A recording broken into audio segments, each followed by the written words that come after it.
Assalamualaikum warahmatullahi wabarakatuh. Perkenalkan, nama saya Muhammad Iqbal Agung Pratomo. Saya di sini ingin menjelaskan tentang multiplexing dan switching. Yang pertama-tama multiplexing ya. Nah, multiplexing ini penjelasannya adalah proses penggabungan beberapa sinyal informasi untuk dapat ditransmisikan melalui satu komunikasi channel. Nah, informasi di sini berupa tiga informasi yang nantinya akan ditransmisikan menjadi satu dan outputnya itu akan menjadi tiga lagi. Nah, seterusnya itu ada FDM. FDM itu frekuensi division multiplexing. Multi yang menggabungkan informasi dari beberapa user. Meskipun T adalah TP dikirimnya satu saluran secara bersamaan. Nah, kita di sini bisa dilihat. Nih, di sini ada channel bank. Channel bank ini sebagian dari channel bank ini akan dimultiplexerkan.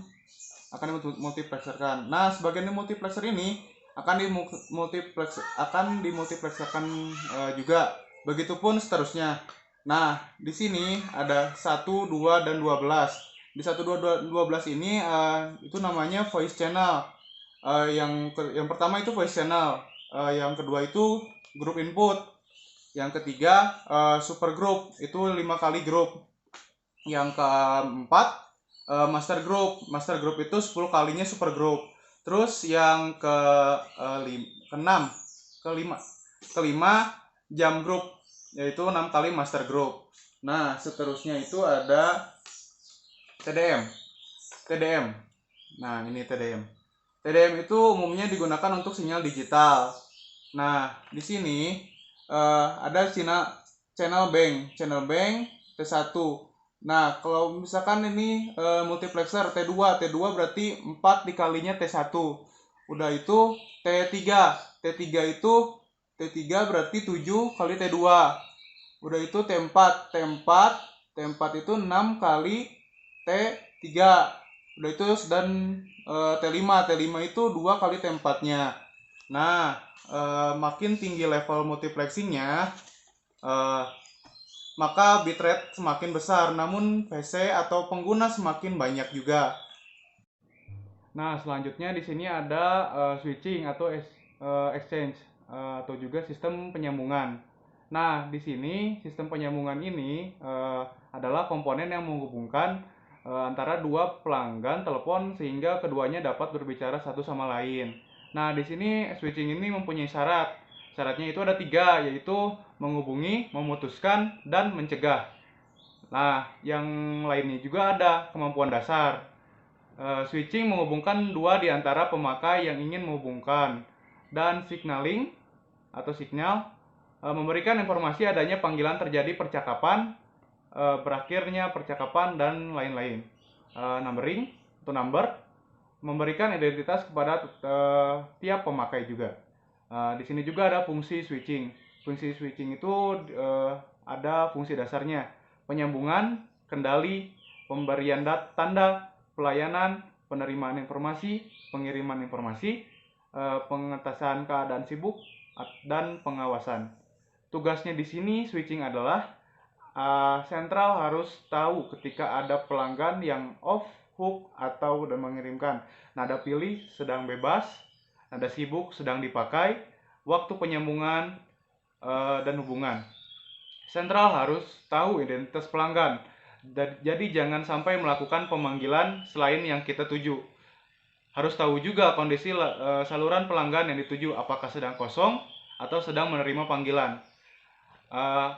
Jika pelanggan sedang kosong, akan dikirim ring telepon, kemudian berbunyi, dan kemudian ringing back top.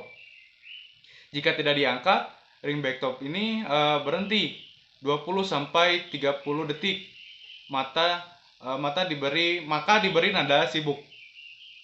Jika diangkat, saluran akan dikunci untuk mencegah pelanggan yang lain masuk. Jika pelanggan selesai, harus melepaskan semua penularan switching. Nah, di sini ada yang namanya elemen exchange. Nah, di sini ada ya, di sini cross point matrix. Nih, di sini cross point matrix. Cross point matrix di sini adalah menerima permintaan pemanggil, mengecek status yang dipanggil, Dan di sini ada signaling. Signaling di sini adalah menentukan saluran mana yang dihubungkan. Terus kontrol itu melakukan penyambungan antara yang memanggil dan yang dipanggil.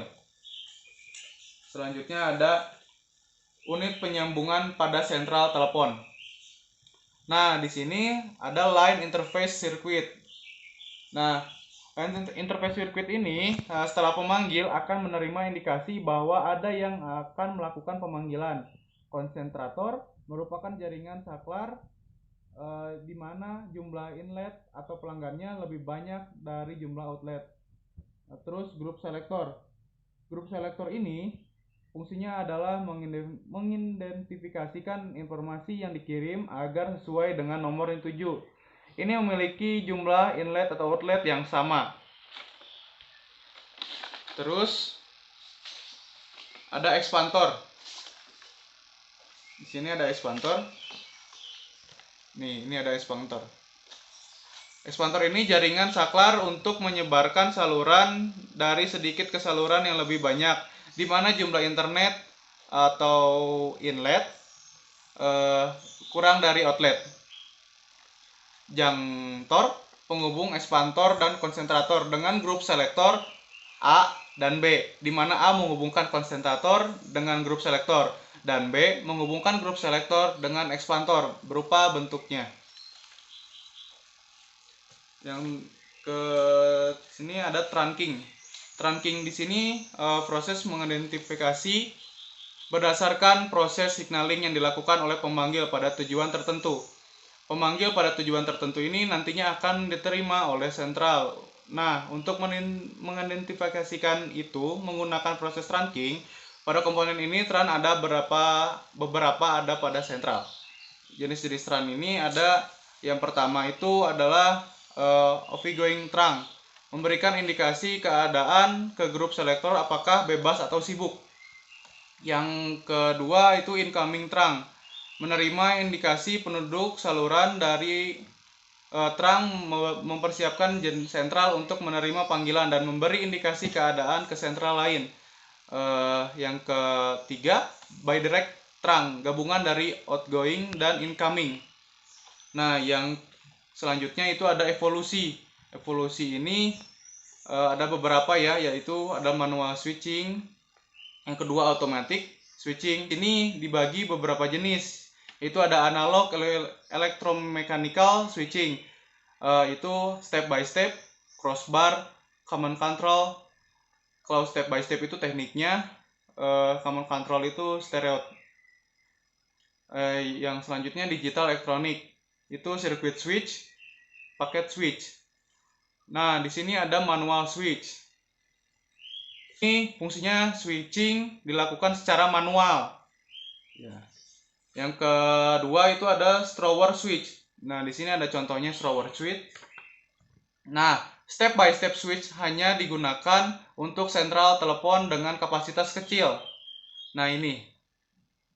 Yang selanjutnya ada crossbar. Nah, crossbar ini switch untuk digunakan untuk di sentral dengan kapasitas besar dan tall network. Sudah itu ada electronic switching. Electronic switching pada step by stepnya maupun crossbar masih menggunakan komponen elektromagnetik. Pada SPC sudah menggunakan teknik digital untuk fungsi kontrolnya, tapi untuk switchingnya masih elektromagnetik. Nah, di sini ada circuit switching. Informasi dikirim oleh suatu terminal, diterima oleh central switching, langsung dikirimkan ke terminal dituju. Keuntungannya itu ada sangat baik untuk komunikasi real time, dan kelemahannya juga delay sebelum terbentuknya hubungan. Nah, di sini ada message switching. Message switching di sini adalah saat mengirim informasi tidak akan disambungkan langsung, tetapi disimpan dulu. Kemudian pada satu saat tertentu barulah dikirim. Contohnya itu email. Kelebihannya di sini adalah pesan dapat dikirim meskipun penerima itu sibuk. Kelemahannya juga apabila terjadi error terjadi pada seluruh pesan. Nah, selanjutnya itu ada paket switching. Nah, contohnya itu ialah internet. Paket informasi data yang dibagi menjadi paket yang berukuran kecil, yang diberi label, yang dikirimkan ke alamat yang dituju. Setiap paket terdiri dari data yang akan dikirim, header, berdasarkan source, destinasi, paket size, sequence number, error checking information. Nah, selebihnya itu ada hierarki sentral. Nah, di sini hierarki sentral ini hubungan telepon dilakukan dalam lingkup lokal, regional, nasional, dan internasional. Nah, di sini kita bisa menjelaskannya. Di sini lokal, regional, lokal, regional, nasional, dan internasional. Nah, sesudah itu ada primary dan section. Nah, primary dan section ini, primary itu user ke user lain dalam wilayah regional yang sama. Terus section ke regional yang lain dalam area yang sama. Nah, ini dalam contoh dua aspek ini sama saja. Nah, ini juga ada primary dan section. Sama ini juga. Primary dan section. Nah, sesudah itu kita langsung ke struktur jaringan telepon. Struktur jaringan telepon ini local network menghubungkan stasiun pelanggan ke sentral lokal lainnya, dan junction network menghubungkan sekelompok sentral lokal dengan sebuah sentral tandem. Trunk network menyediakan sirkuit jarak jauh antara area lokal secara nasional, dan international network menyediakan hubungan yang berbeda negara. Selebihnya ada jaringan akses. Nah, jaringan akses di sini ini adalah untuk menyalurkan informasi atau data dari CPE ke core network atau sebaliknya. Nah, dari CPE ke core network ataupun sebaliknya, dari core network bakal balik lagi ke CPE. Nah, gitu. Selanjutnya ada jaringan akses tetap. Nah, jaringan akses tetap di sini adalah jaringan akses untuk menghubungkan terminal CPE yang tetap. Berdasarkan media yang digunakan, jaringan akses tetap menjadi 3 bagian, yaitu kabel tembaga, kabel koaksial, dan kabel optik. Nah, di sini ada MDF